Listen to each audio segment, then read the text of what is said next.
Okay. People don't understand what the European Union is. They don't understand how it's governed. They don't know who are the people who are running it. But they know that they weren't chosen by the people.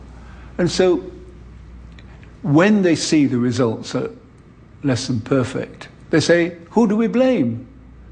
And they don't know who to blame because they don't know who these people are.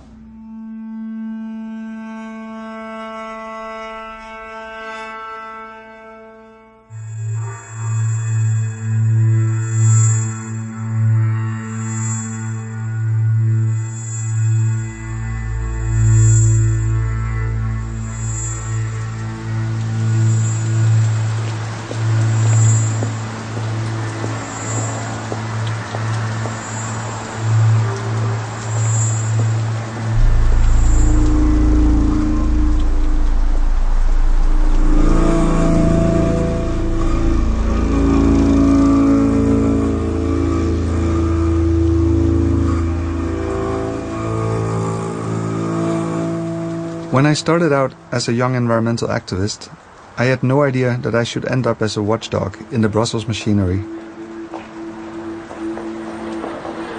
But I was stunned to discover how fragile the political decision-making process is, and to realize how easily it can be manipulated.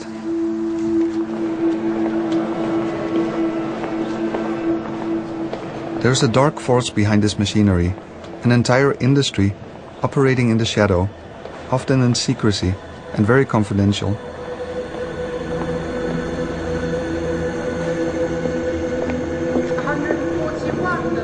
This industry is the lobby industry. Abstentions rejected. Amendment 28. Those in favour. Those against. Abstentions rejected. Paragraph 72. For 20 years now, I've been fighting to uncover who are these people who are pulling the strings of the EU decisions? How do they operate? And how are they linked to the EU's political elite? Abstentions adopted. Amendment 267. Those in favour. Those against. Abstentions adopted.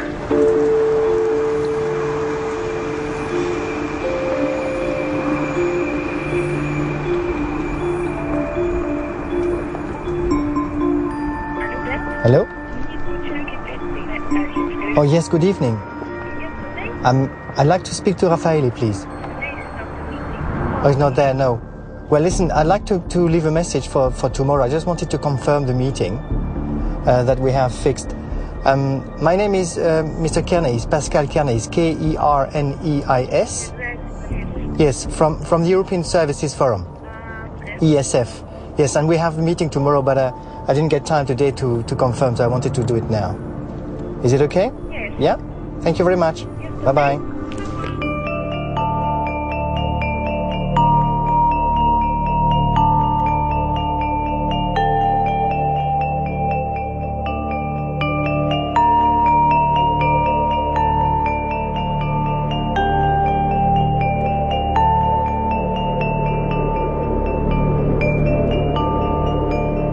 Well, Brussels is a small city. It's a kind of a province city, but that's only the surface.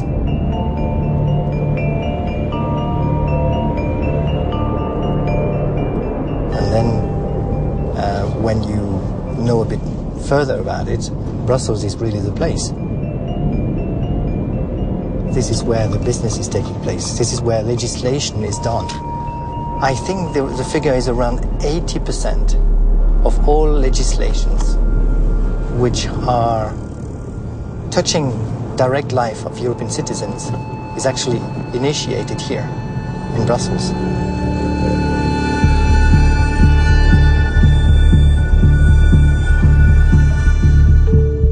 If you look at Place Schuman, the epicenter of political power in Europe, you see the European Commission on the one side, next to the Council of the EU.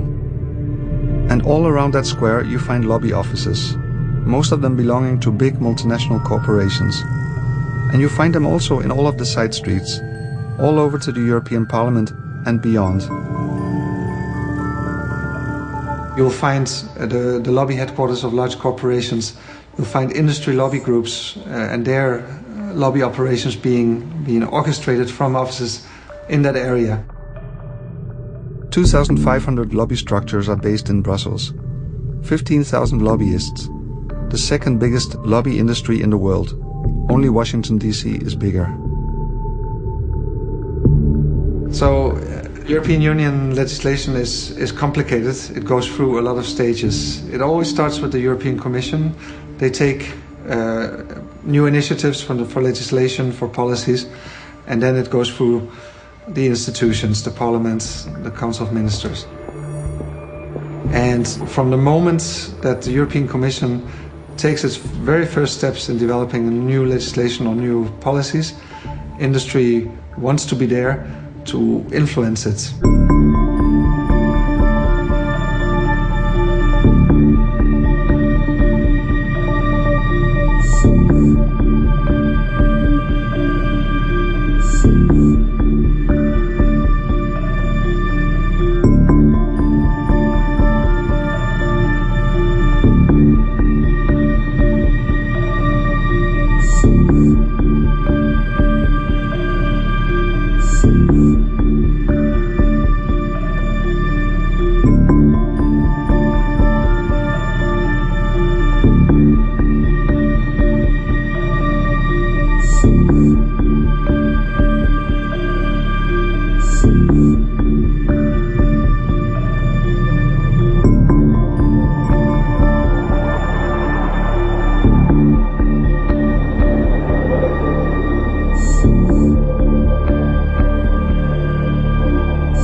Administration is not really for me, so when I had the possibility to go and work for the private sector, where I would decide myself what I will do, I thought that's much more something for me.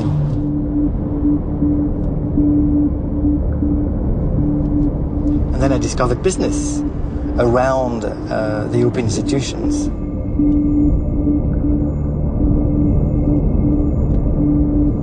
I started to be a lobbyist.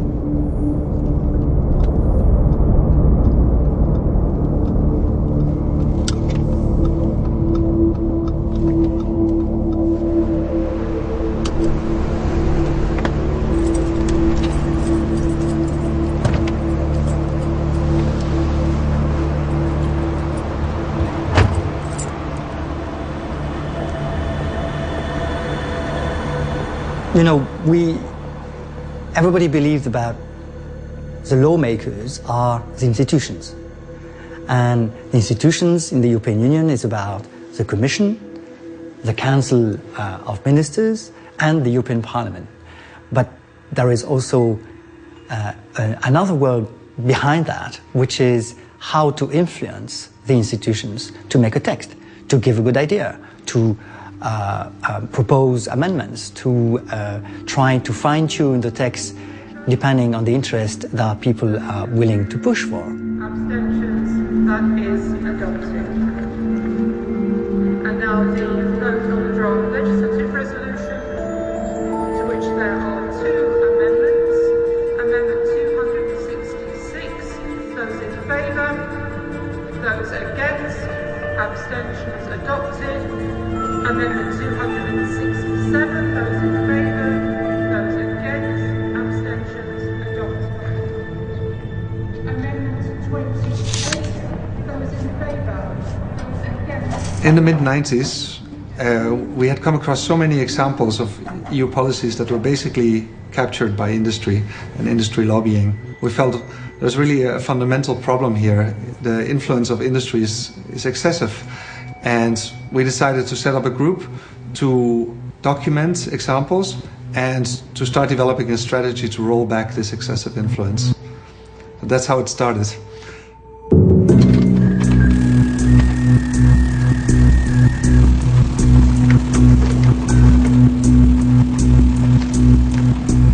In the early 90s, I was working as an environmental campaigner with an NGO based in Amsterdam. Cooperating with other environmental NGOs across Europe. One day in the summer of 1993, I remember a fax came in on our fax machine in the office, and it came from the south of France, from a local environmental group.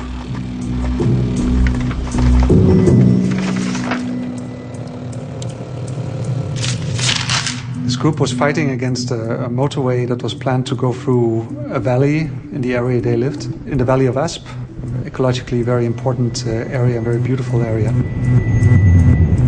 The group asked if we knew more about the role of the European Union and specifically the European Commission in this motorway project. So we started looking into this.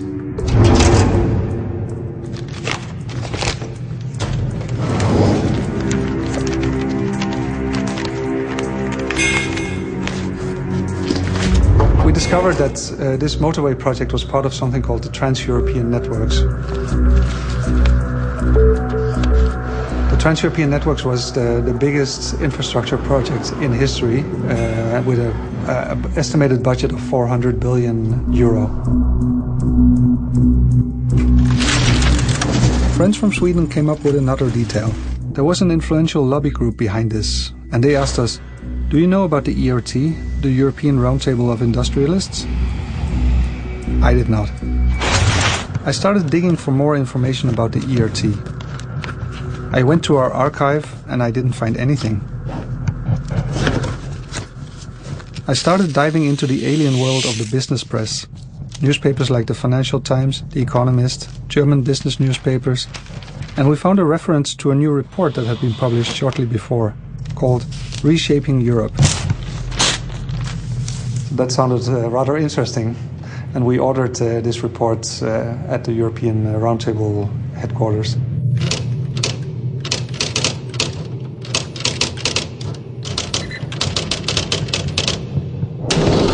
I did not believe I would get anything, but a few days later a big brown envelope arrived in my letterbox. 3 booklets are inside. I take the first 2 publications. Missing networks, missing links. Going through them, something is strange about them. Eurotunnel, Scanlink, Pyrenees Corridor. Somehow they look so familiar. I go to the archive. The TEN project by the Commission. I go through the papers, I compare them, back and forth.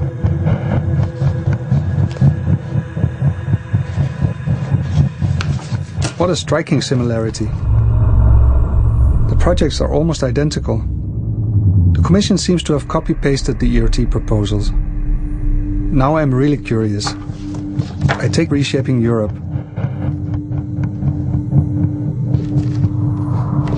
The authors? 3 CEOs.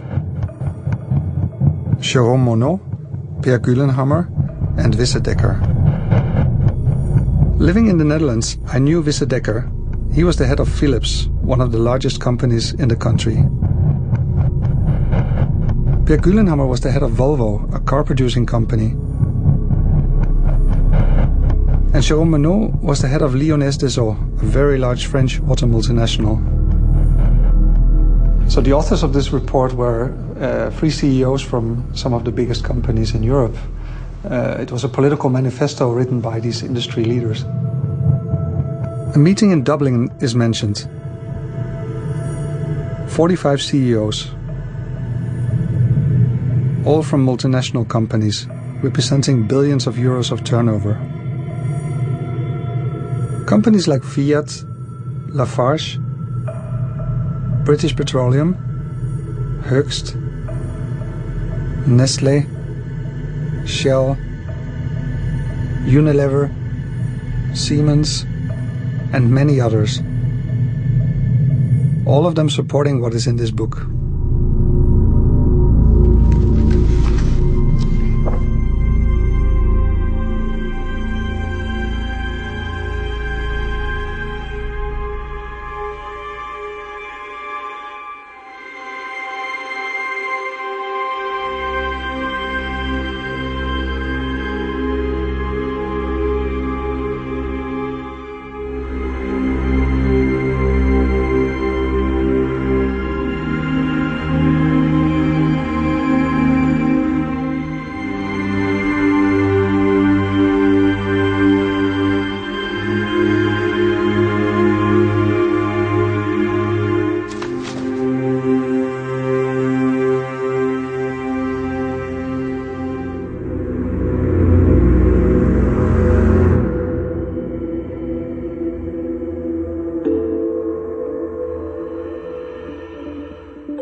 Well, what was stunning was that these three CEOs would sit down and actually write a report that was a detailed set of recommendations for how to change the face of Europe.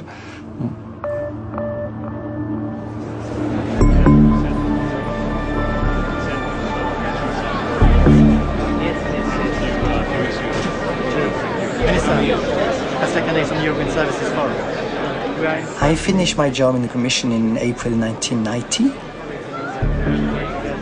and I decided that maybe the best place is actually where the money is, so I went to European Banking Federation. Very good. Thank you very much. He is in the cabinet of Mrs. Ashton, Edward Bannerman.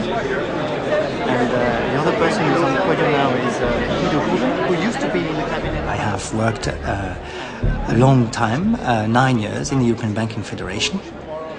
And I started also to discover an additional word to Europe, which was international trade.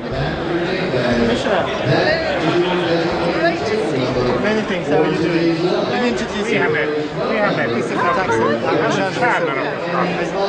And thank you for Korea. It was just before the 1992 single market. Jacques Delors at that time was the president, and he had really given an impetus. Yeah, but you see, you know, our industry is here. We want to continue to push it. And we know we have An emphasis that Europe was something and we had a role to play. It's significant in the US. And that was really pushing everybody in the city to say, there is something that all of us together can do. I think they're very engaged right now, but I think it's It was a feeling that if we go together, we can influence and change the world. transparency. We're having a lot of bilateral conversations. Listen, thanks so much. I can say that I represent around 80% of all services exporters and investors. And I can say that I represent around 60 million workers. As a turnover, it's, let's say, 50% of the GDP of the European Union.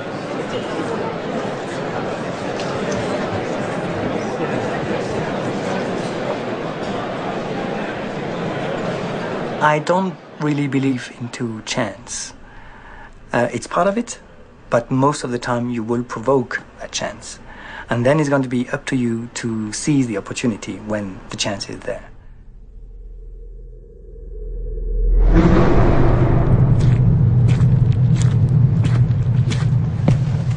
In December 1993, the NGO network I worked for had its annual meeting, and the meeting was to take place in Brussels.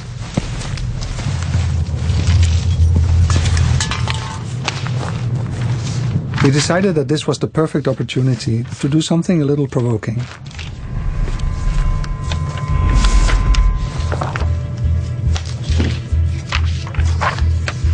The night before, we wrote a press release, and in the early morning, we went to the ERT office. One of us rang the doorbell and told the secretary that he was a student looking for some documents. When the door opened, we all ran up the stairs quickly, and we all managed to get into the ERT office that way.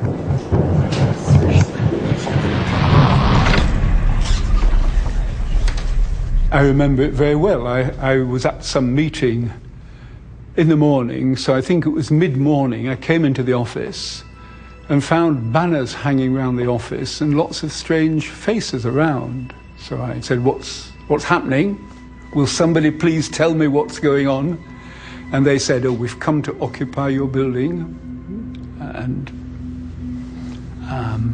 possibly they wanted a confrontation. Possibly they wanted me to ring up the police and have the police come and throw them out. But it didn't seem to me a good idea at all. Indeed, finally, there was some reason, but we had an office lunch. So I took everybody, my people, out to lunch and left them there.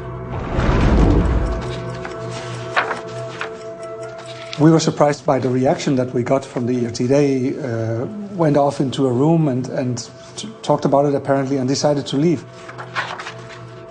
And what we did was, using the ERT's press lists, we faxed the press release to the international media. We expected that the occupation of this very shadowy but very powerful business lobby group would really interest the media. But things went a little bit differently. I think we talked to one newspaper and there was a radio program that was interested, but for the rest it was silent. We didn't know when the ERT staff would come back. But on the tables there were position papers and reports lying around, but there was also a very neatly organized archive, everything sorted. So we decided to be fast and copy as much as possible.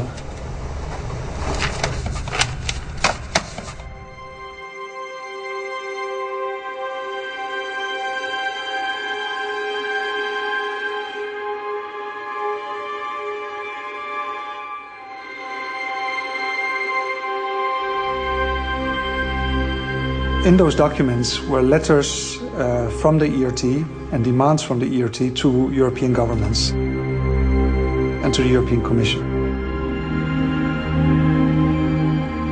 And there were the responses.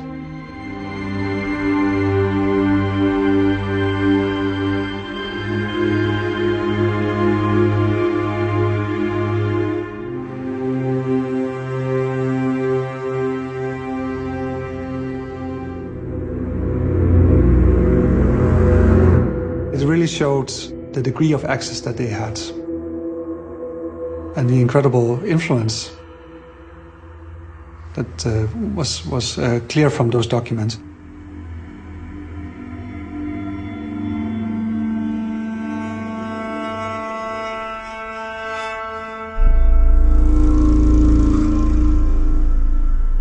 So when we tracked back the history of the ERT, we found that they started in the early 80s.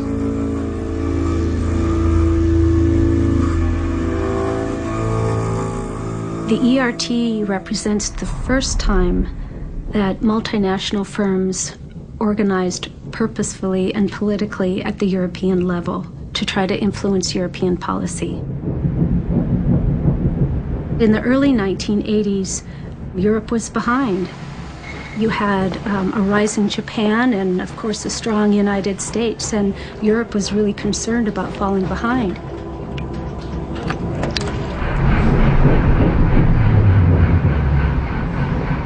What happened, though, actually, is that Per Uhlenhammer of Volvo started talking about trying to find a way to create a Marshall Plan for Europe. Uhlenhammer himself was known as a political animal. He loved the limelight.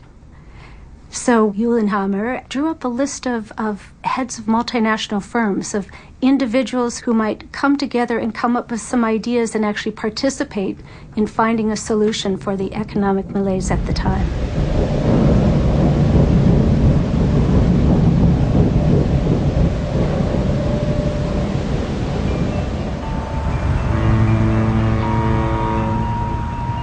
From the Commission, the member of the Commission who was really keen was a Belgian called Stevie Davignon.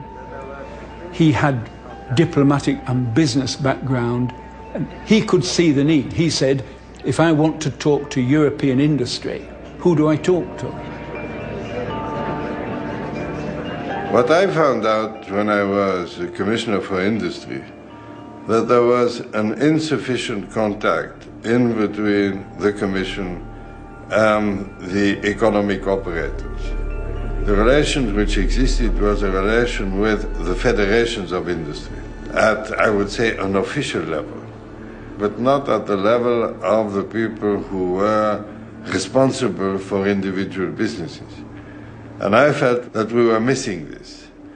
And so we decided to set up a group of industrialists, which later became the ERT, so as to have the capacity to listen to the CEOs.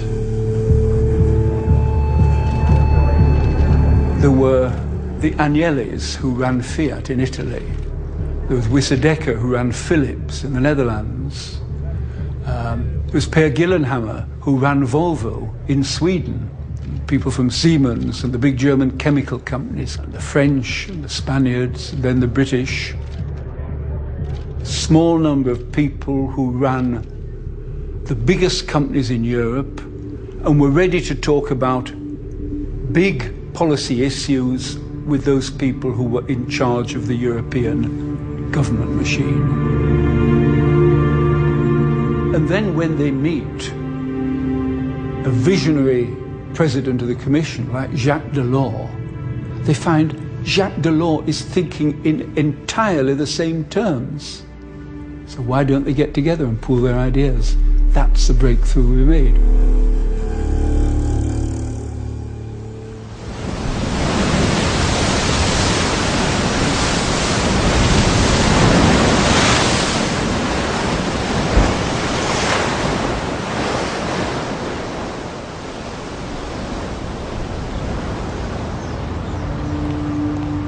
I'm a facilitator. That's probably a good word to put me as a description. Lobbying is always understood as a bit of a dirty word, but it's just networking. It's just contact between human beings.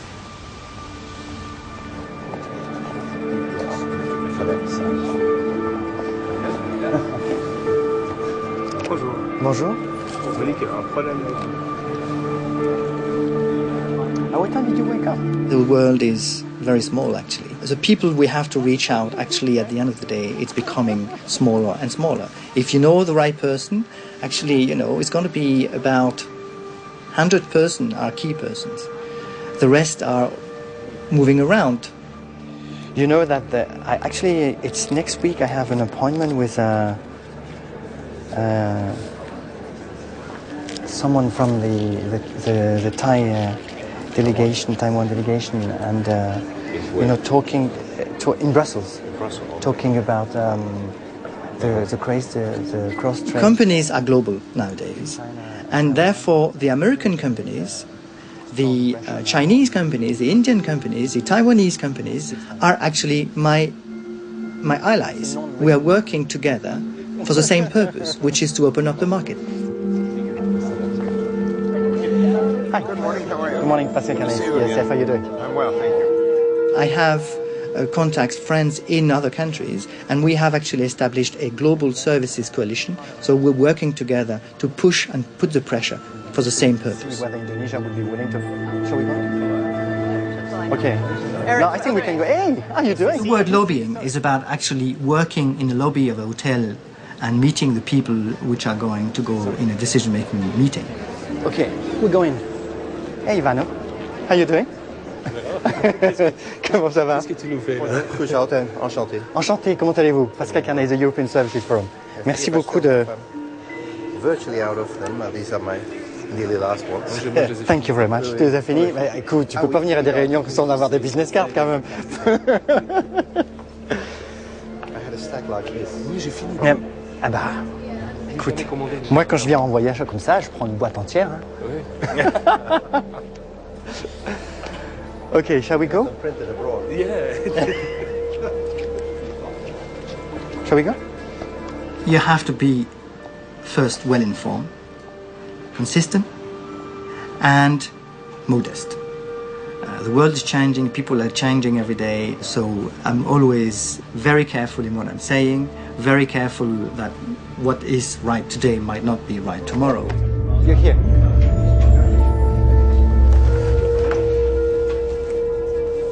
It's because we are on the long-term basis. My job is I'm not going to be pretending that I'm going to change the world tomorrow. And the only way for me to deliver is to meet and meet again and repeat and hammer messages.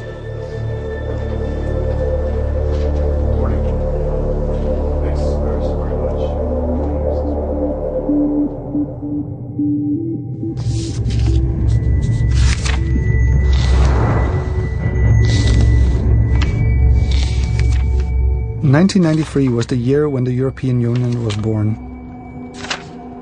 To us it had been sold as a political project. But these letters that we had found in December pointed in a totally different direction.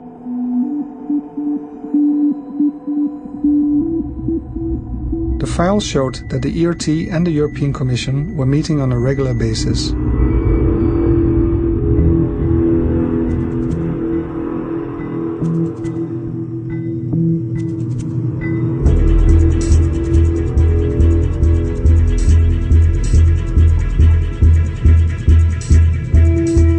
was amazingly jovial and informal. However, all that went on in complete secrecy. The ERT and the European Commission worked hand in hand.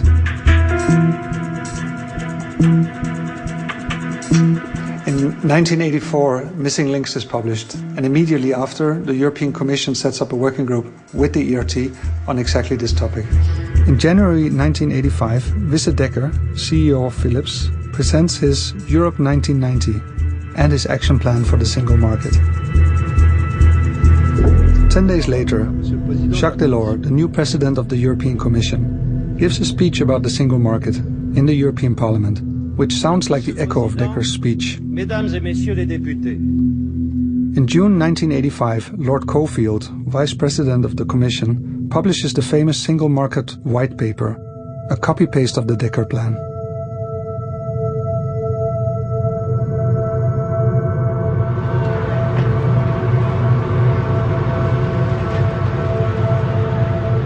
Every 6 months there was an EU summit. And every 6 months the ERT met, just a few days before.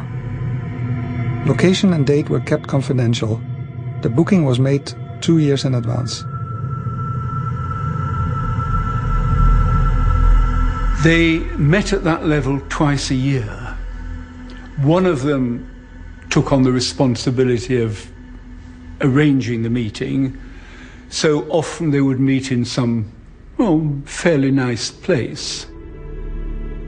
We met once in the Opera House in Milan, we met in a big museum in Germany, we met in a royal palace in London, and they would arrange for the Prime Minister or Foreign Minister or whoever to come and talk. And sometimes this is very impressive. When everybody was struggling to join the single currency, I can to this day remember the finance minister of Spain. They were coming into a general election. He said, don't bother. Whoever wins this general election, Spain will do whatever is necessary. It's a terribly strong message. He felt able to speak for the other party as well, because he knew that Spain was determined. That kind of thing is very impressive. We talked to a French Prime Minister who had a lot of doubts about world free trade. And one of our people may have been a Norwegian, somebody who wouldn't normally get much of a chance to talk to a French Prime Minister. He said, you've got to do this, Prime Minister. You've got to be part of this free trade movement. And then one of the German chemical people spoke up and said the same thing. We need free trade. European business needs free trade. France must not block it. And I think the French Prime Minister took that seriously, because no French businessman would talk to him in those terms. Well, I think it's important to see that the European Round Table was a club of top businessmen, and it operated as a club. There were no delegates. They turned up in person, talking to other members at their own level. So it functioned like a club, like any other club, like a church club or a darts club. But when they met, if you put an Italian car manufacturer and a German chemical manufacturer together, they discover that they have common problems. They're all worried about barriers to trade. They're all worried about the skill of the young people who are trying to get jobs. They're all worried about the world financial system.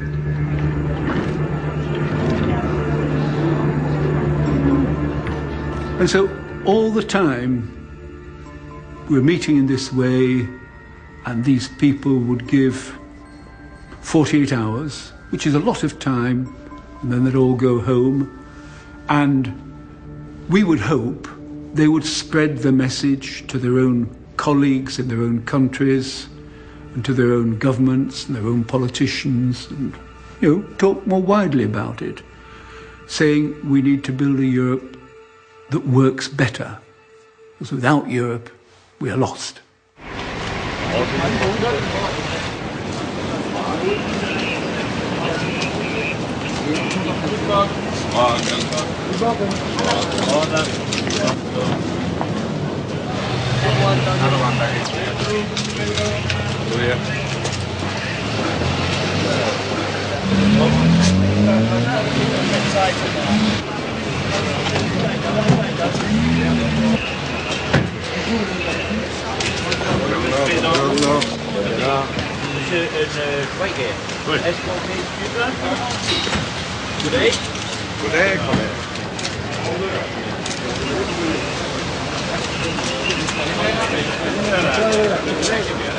Παρακαλώ.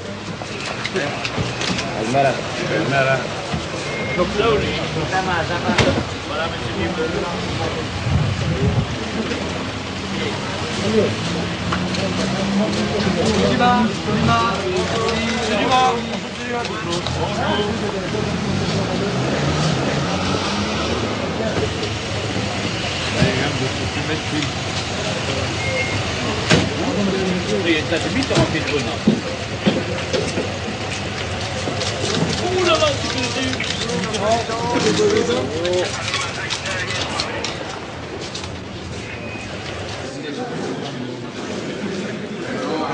Left behind was a clear message to the following EU summit of the heads of governments a few days later. Adopt the single market, the monetary union, infrastructure projects, a flexible labor market, deregulation, downsize public services, austerity measures, and so on, a whole neoliberal agenda for them. It was the message of the ERT, you can find that also elsewhere in kind of business circles. But what we found very scary was the very close cooperation and personal links also between the European Roundtable and the European Commission in particular. So basically our picture got confirmed by an American scholar stepping into the topic, Maria Green-Cowles. I was interested in doing something about Europe and something about the European Union.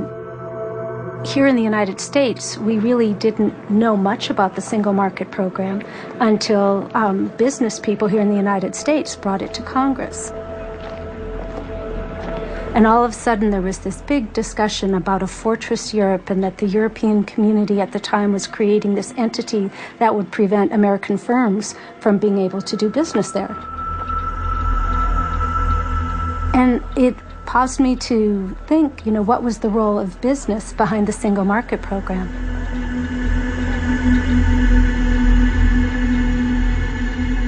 What I could read and what had been published at the time really had suggested it was largely a government-led initiative.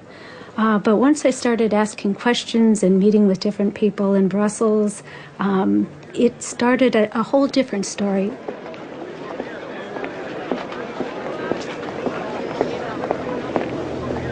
I started talking with some of the CEOs and then in particular the corporate affairs managers of these firms to ask them what happened.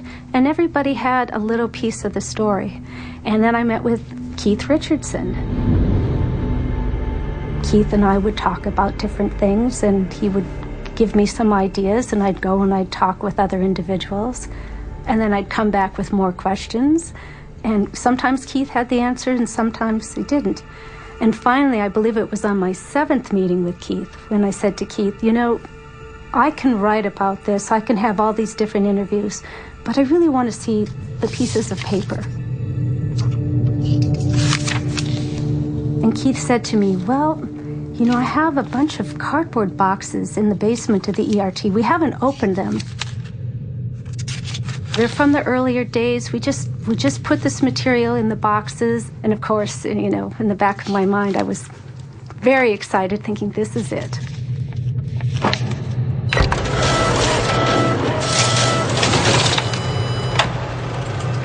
Maria Green-Cowles came across a telex. It was from Wisse Dekker, CEO of Philips. In December 1985, he wrote to the heads of state. Just before the signing of the Single European Act, which started the process of the single market. The crux of the telex was as follows. We don't know what you're going to do, but we want you to act. You can act one way or another.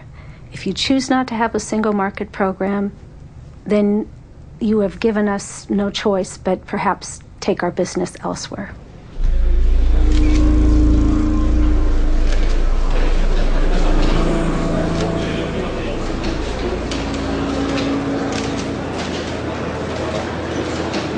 This was a clear threat.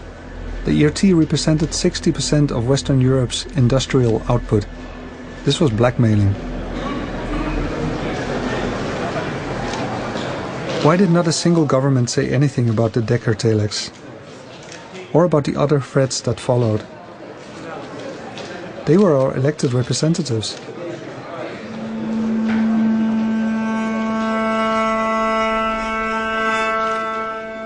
We felt that this was a betrayal and we wanted to do something about it. It was important for a bigger public to know about this, and we decided to publish a book. And besides collecting data, we started to make interviews. Undercover interviews. Eric was the perfect person for doing these interviews. In that time, press accreditation was easy to obtain. A magazine or a journal, and you're a journalist. I mean, it was not completely untrue. It was also not completely true.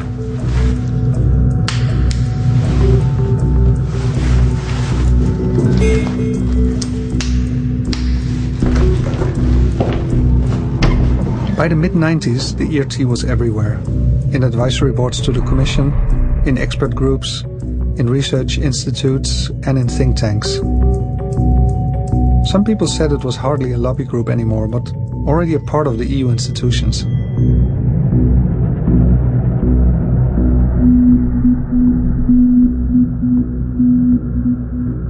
However, the ERT was only one out of over 2,000 lobby structures in Brussels.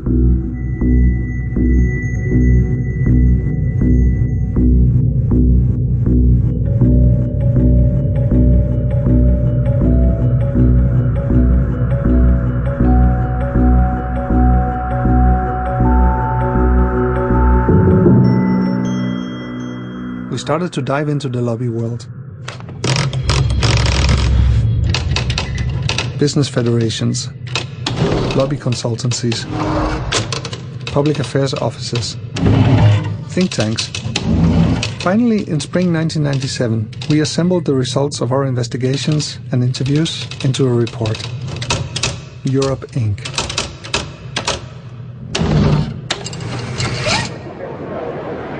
We scheduled the book launch for the big EU summit in Amsterdam. All the media would be there. We were excited.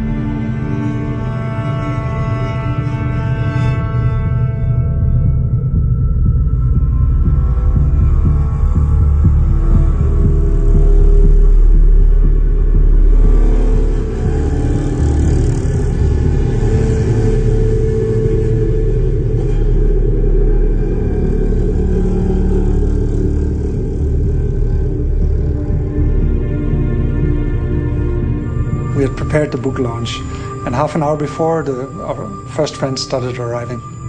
But very little or no press showed up. So yeah, that's disappointing. We thought we had some kind of very exciting material presented in a nice way, and yeah, clearly it was disappointing that that the media didn't take up that story.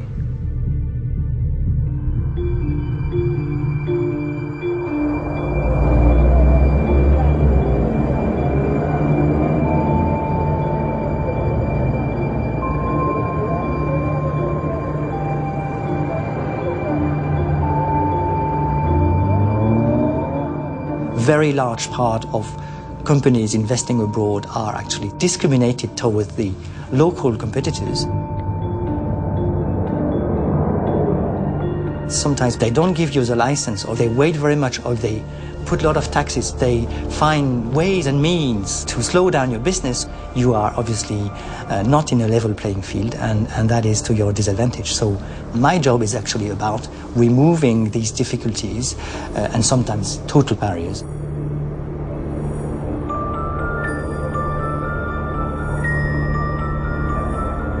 When I was a little boy, I remember one of my dearest toy was actually a globe that I've been offered once at Christmas. And I was looking at this world and all these different countries, and I was dreaming about that, and I thought, one day I hope I'll be able to travel.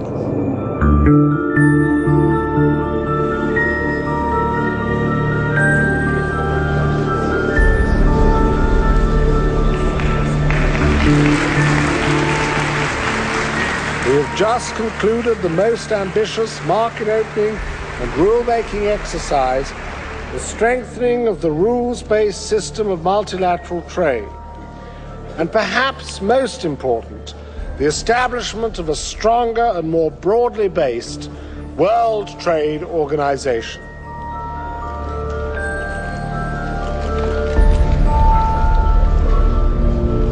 When I started to work on the financial services GATS negotiations, and that was really a time where I discovered this is really interesting. I'd really like to do that.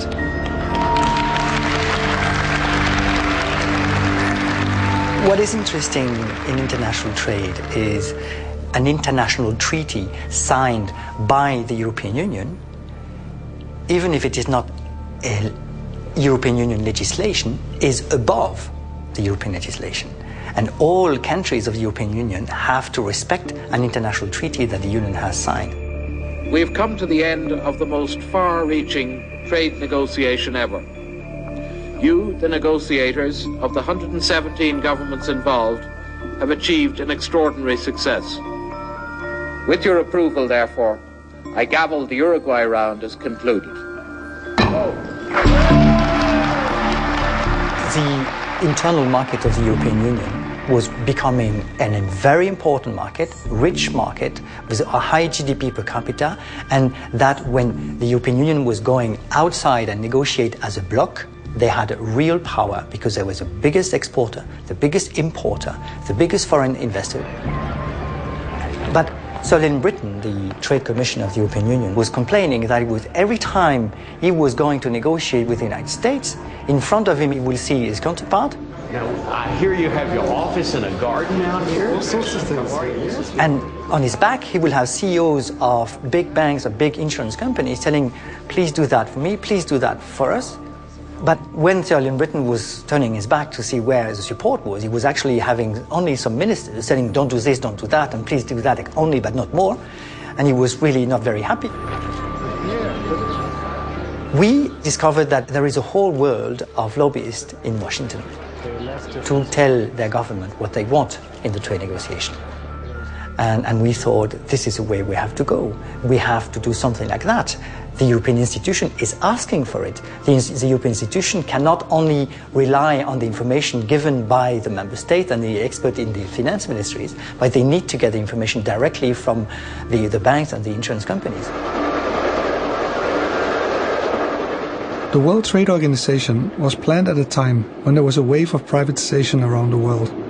And when there was this dominant thinking that what is good for large companies is good for everyone. Just give them free rein. In October 1997, I was on the train to Paris, on the way to a meeting that would bring together activists from across Europe and around the world to discuss a trade agreement that was negotiated behind closed doors at the OECD.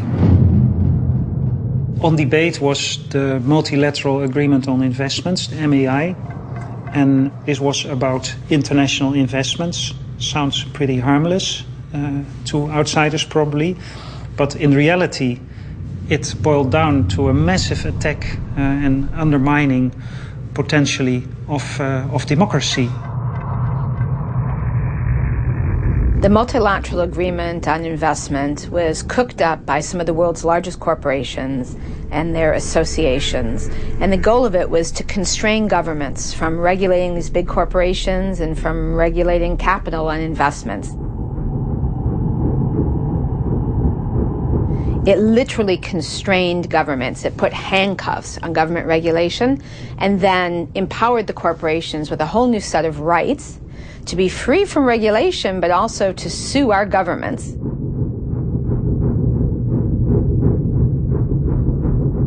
So this agreement would have meant that governments would have had to compensate foreign companies if they wanted to increase environmental protections, if they wanted better labor standards, if they wanted to secure equal treatment for women, or if they wanted to tax capital. The MEI would even have led to companies being compensated for expected profits that they might lose from some new law or regulation. And this goes completely against the logic even of the free market. The negotiations were top secret and behind closed doors, until the official proposal by the EU was leaked.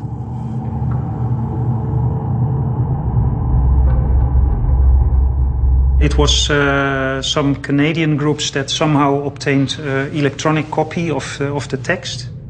Well, clearly the original source was a democracy-loving civil servant in a government that shall not be mentioned. How it eventually got around is we scanned the text into a website and wrote a commentary on what it meant so that a layperson could actually understand it. When all of this got public, it turned out that several of the European governments didn't even know about it. And then France put up her veto.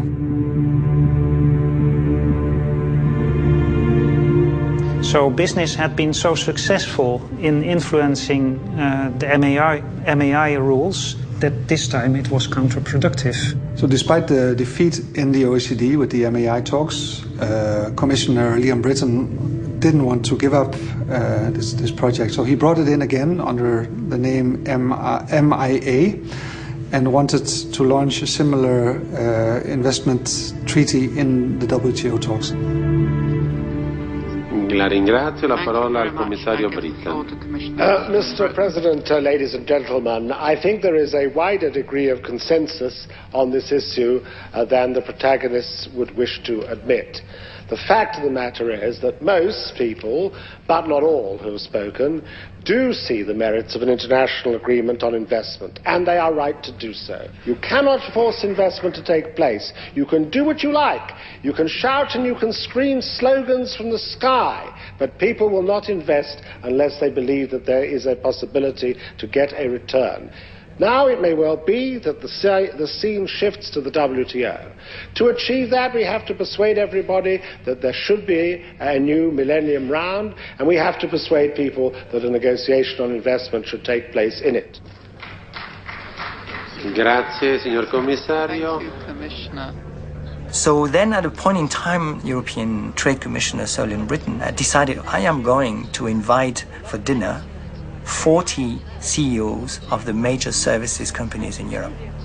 Big banks, big telecom, big insurance, big distribution services, big transport services, big tourism companies. When you take all the different sectors, it is actually making about 70% of the GDP in Europe. So he invited a bunch of 40 of those. After the dinner, he said, well, now that you've got some food by the Commission, you owe me something. You have to do something for me. People sometimes think that the Commission comes up with ideas out of the blue and then pushes them. It's not so at all. The Commission is thirsty for ideas from the economic actors to help us to decide what to put forward, which is in the interests of Europe.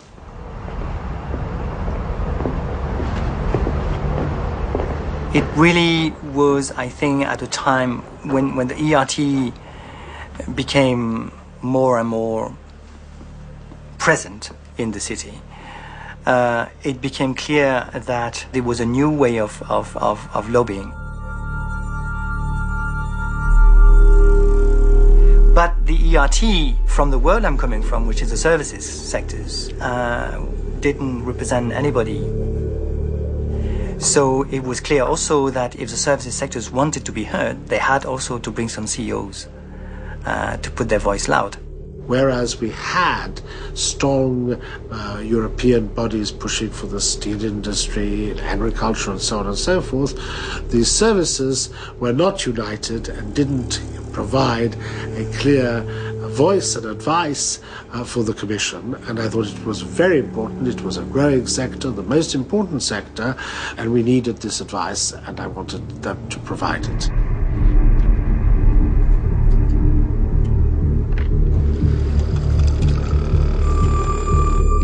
That's the way I became managing director of the European Services Forum. Let me shake your hands. I'm really sorry. I think we got some confusion. Yes, but I'm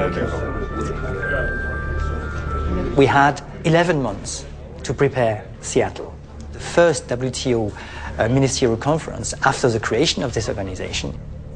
And the idea was that this meeting is going to launch the Millennium Round that Sir William Britain had so much pushed for. Okay, let's go. We're late.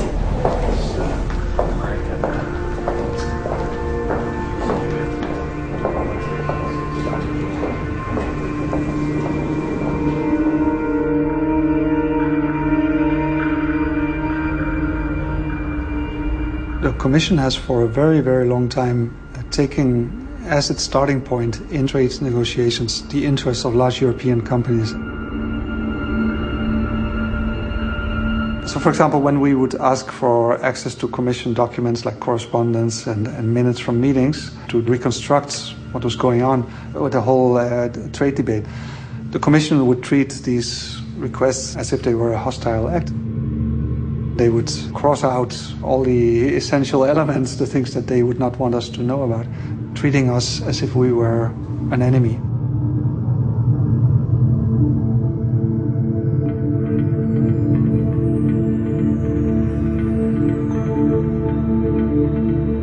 Sir Liam Britain never got to Seattle.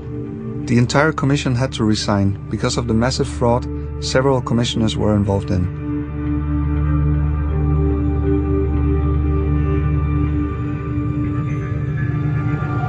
And in Seattle, the Millennium Round itself took a completely unexpected turn. We were not alone anymore with our concerns.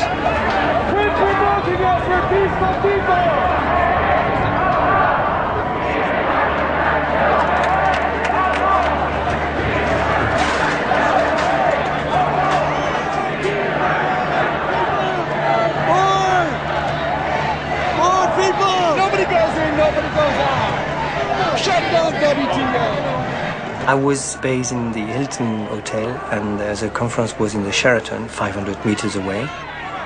And I have not been allowed to go out of the hotel because there was one protester blocking the door by lying on the ground. And it was a police officer beside him. And I asked him, can I go outside, please? I would like to go and do my job. I was going to assist to the launch of the Seattle round, so that we will enter into a new phase of negotiation for liberalization of the services. I remember that Commissioner Lamy, he has been able to enter his car, but the car couldn't move because of those people there, just there. And no policeman said, please go away 5 meters so that the high VIP here can do his job. I have many NGOs saying that ESF is a secret organization having secret meetings with the European Commission, although everything is on our website. I mean, I am doing my job by contacting the Commission officials responsible for my file. If anybody else would like to do the same, their phone number is on the website. I'm just doing my job and I don't have anything specific. But if the Commission has some relationship with ESF, it is because the Commission is willing to get some information from the services sectors before negotiating on their behalf, because this is what we're talking about. Trade is done by companies, not by NGOs.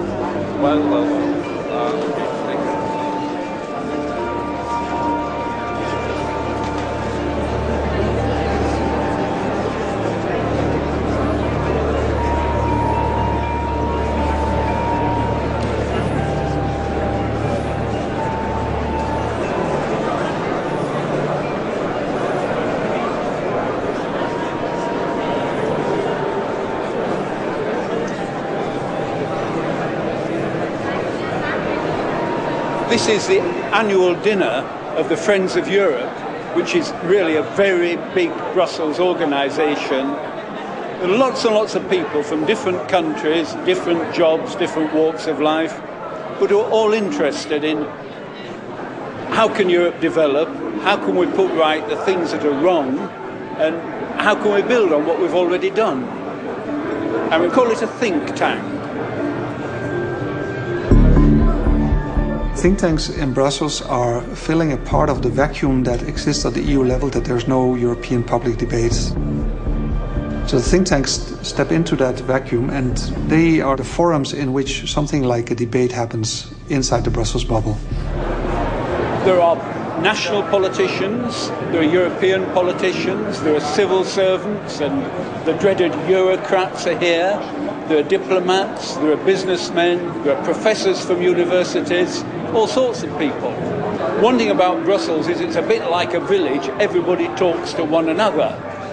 When I worked at the ERT, part of my job was to keep into contact. Think tanks are not themselves lobbyists, but they are part of the landscape of lobbying because companies use them to transmit their demands and their perspectives. And all of these are heavily dependent on industry funding. Several people are sponsoring it. Microsoft is one of them. American business is present in Europe. Microsoft is one of them. Why not? We have had think tanks in Brussels that were directly funded by the oil industry and that were working to sort out about whether there is such a thing as climate change and whether it's important for governments to act to reduce CO2 emissions. You can set up research institutes to provide you with research that kind of strengthens your position. You can launch massive PR campaigns and flood the media with your information. What also happens is setting up fake NGOs, as happened in the big battle about the software patents law. Suddenly there were these advertisements from an NGO that said it was representing small and medium-sized companies, but the financial backers of this NGO were Microsoft and SAP. In the end, it's all about money. In democracy, it's one person, one vote, but in the Brussels business, it's €1, one vote. The problem is we don't know about the money behind politics. We don't know how much is being spent on lobbying, by whom, and on which issues. We need to get this under democratic control. It has to be made visible what the role is of lobbying in EU decision-making. What is the role of a large company like Monsanto or Shell? Or what's the role of a foreign government like the Chinese or the Russian in making decisions in Brussels?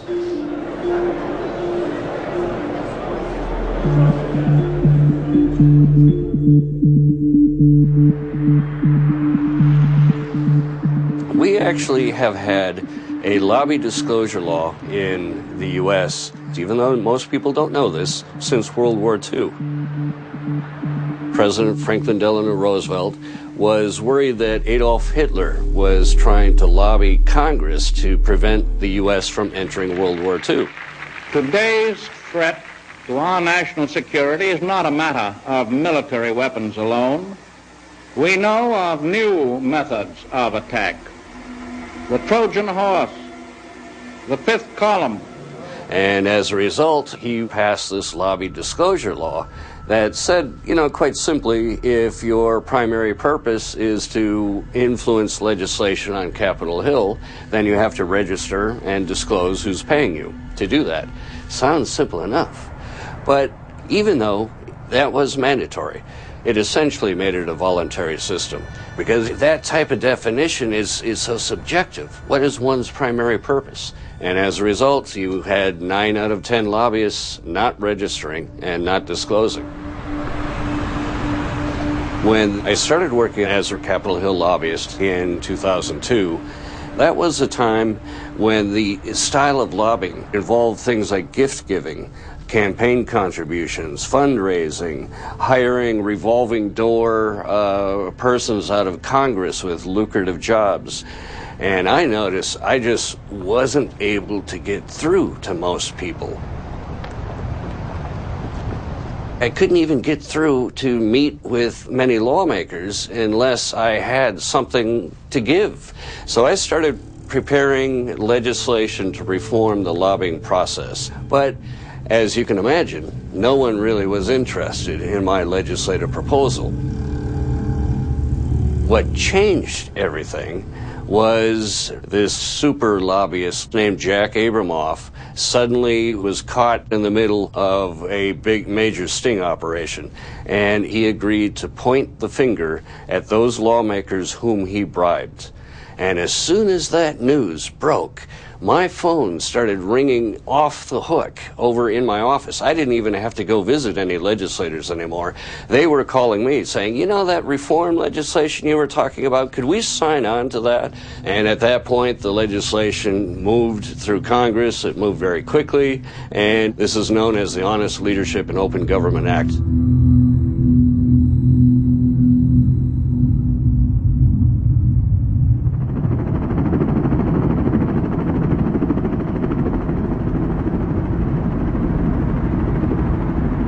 We had the desire to regulate lobbying for a long time, but in 2004 a new commission came in, and for the first time 10 Eastern European countries were part of it.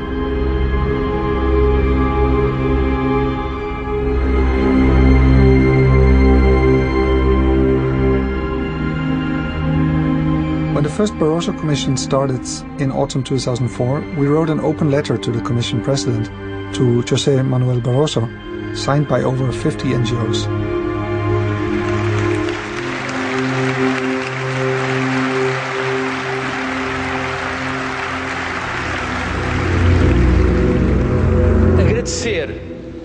Muito sinceramente, a confiança que acaba de ser expressa nesta Comissão, dizer-vos que entendo essa confiança como uma enorme responsabilidade e que vamos trabalhar, vamos dar o máximo para servir a Europa, para servir as instituições da União Europeia e para servir todos os nossos concidadãos.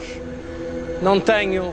The response was a very short formal letter, like saying, we have received your letter, thank you, very interesting, but no substantial response. So we sent a similar letter to all the vice presidents of the Commission. And suddenly, towards the end of February, we were contacted by the office of Siim Kallas, commissioner from Estonia, responsible for administration, inviting us to come over.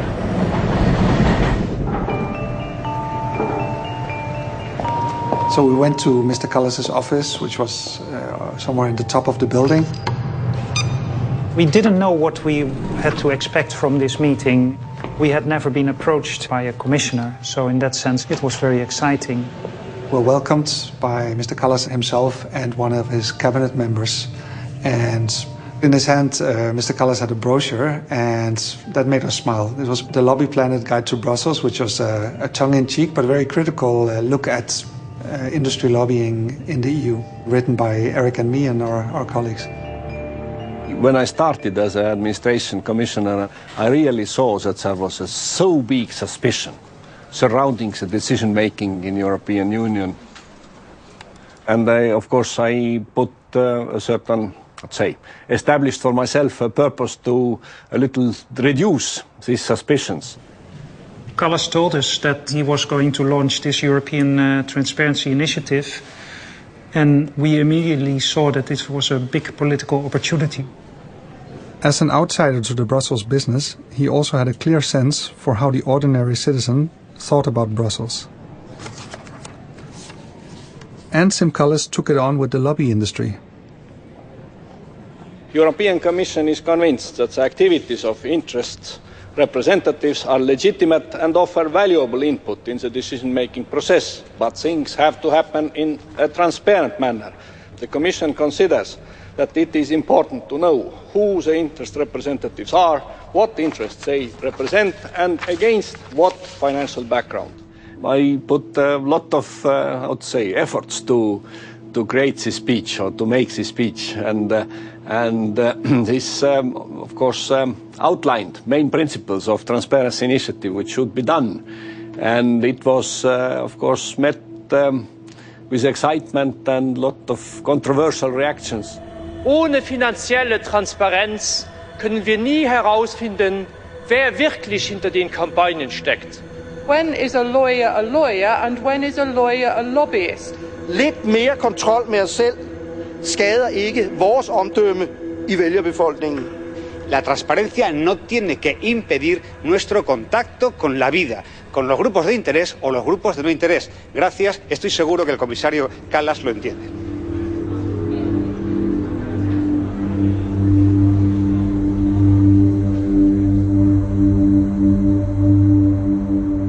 When the European Union was considering the European Transparency Initiative, they were looking for some advice as to how some of these achievements happened in the U.S., and as a result, I was brought out about half a dozen times to testify before the European Commission and the European Parliament.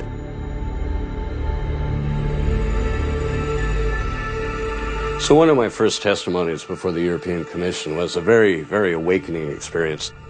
I had one commissioner interrupt me and say, well, we understand you've had a problem in the United States with lobbying activities and Jack Abramoff. But he went on to say, but you know, this is Brussels and this is Europe.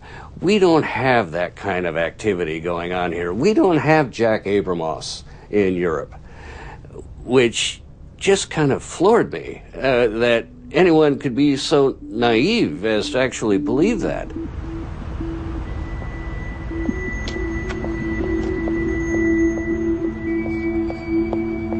My more perhaps effective answer was, okay, I'll concede that a lot of these K Street lobbyists and the professional lobbyists here in the United States may be corrupt.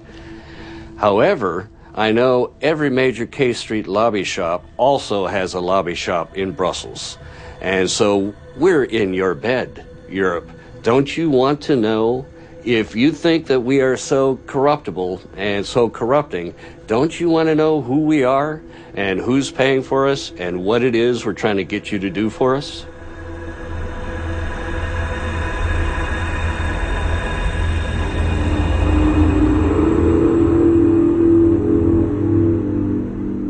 To tell the truth, I was very impressed with Sim Collis when I first started working with him in the European Commission. Sim Collis helped really usher the whole significance of needing transparency.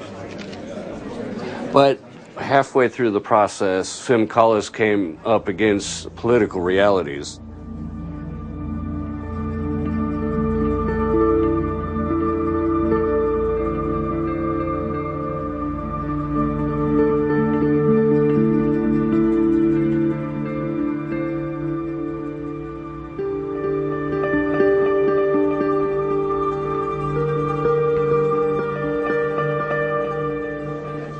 After 3 years of struggle and political fight, an exhausted Commissioner Kallas entered the stage to finally launch a lobby register. A good noon or afternoon.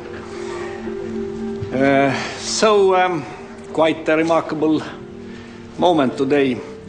3 years ago, I proposed to set up a register of lobbyists in order to enhance transparency and legitimacy around the EU decision-making process, and the register opens from today. So we proposed a voluntary solution because I am convinced that this would suit for all expectations, and I think that today is a very important moment of cultural change concerning this aspect of decision-making in European institutions. Sim Kallas introduced a voluntary system, against all recommendations by NGOs and experts. This was the best he could get.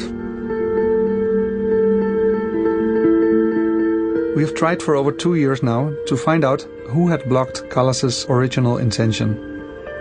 Were it other commissioners, the Commission Secretariat, the lobbyists themselves? We don't know. But shortly after, at the annual award ceremony of the lobby industry, the winner of the Think Tank of the Year had a clear message for Mr. Kallas.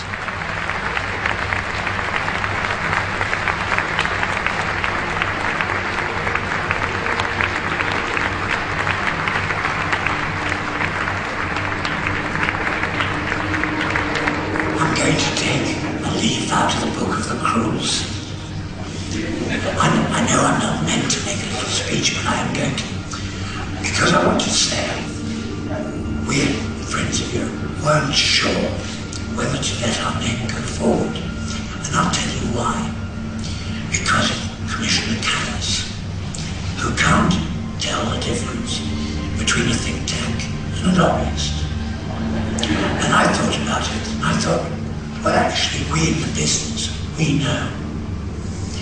Friends of Europe, like the other think tanks, we provide a platform for different points of view, and you, the public affairs people, help put the different points of view.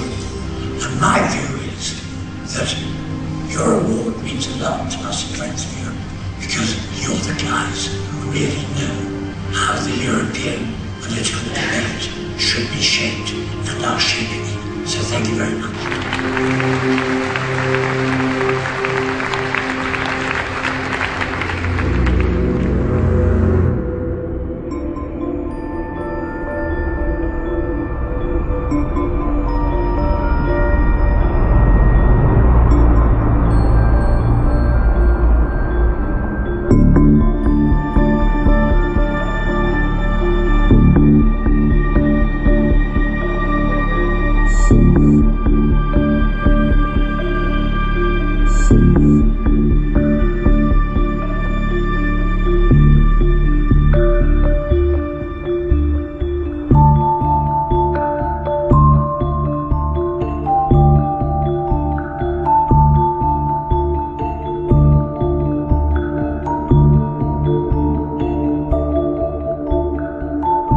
After the financial crisis started in October 2008, José Manuel Barroso appointed the independent high-level group on financial supervision. The group was to work out proposals for the regulation of the financial markets and to find a way out of the financial crisis. 8 so-called wise men were appointed to this group. Jacques de la Roche, Rainer Macera, Onno Ruding, Otmar Issing, Callum McCarthy, Leszek Balcerowicz, José Pérez Fernández, and Lars Nuber. We looked into the independence of this independent group, and we found some astonishing things. De la Roche is the co-chair of a financial lobby organization. Macera is linked to Lehman Brothers, Ruding to Citigroup, Issing to Goldman Sachs.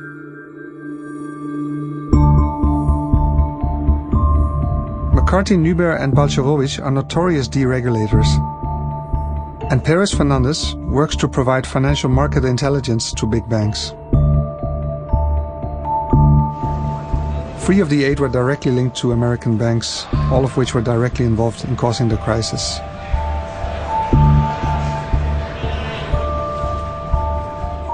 Balcerowicz, in addition, is closely linked to American right-wing think tanks like the Cato Institute, which was one of the closest advisors to the Bush administration.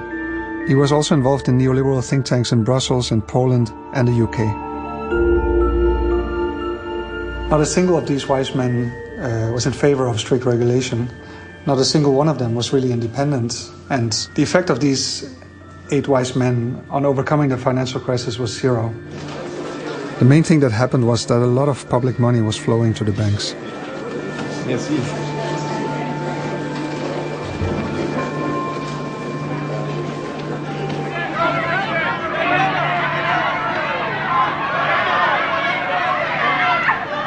This whole affair has a horrible sense of déjà vu.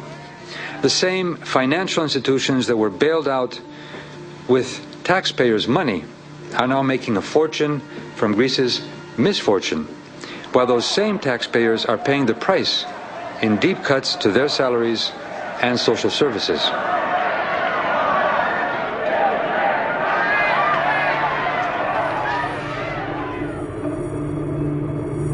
After 20 years of deregulation and liberalization, suddenly the European Union herself was at the edge of being blown up. What is at stake is not only the European Union, but also democracy and the future of the values that we hold dear. Was it this what we Europeans had wanted?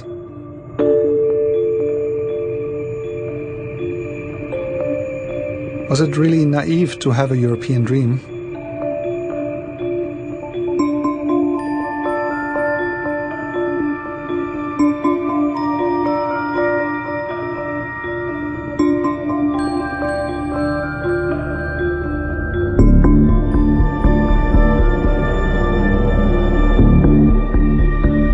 It is in the human nature that you have not only good, you always have a bad side somewhere. And we need to make sure that we keep only the good, and therefore you need regulation.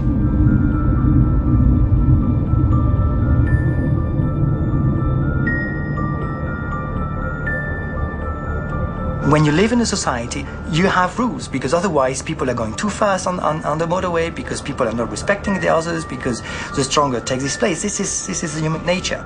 What we have done to go and make sure that we live together is by creating legislation, is by creating an authority that everyone respects.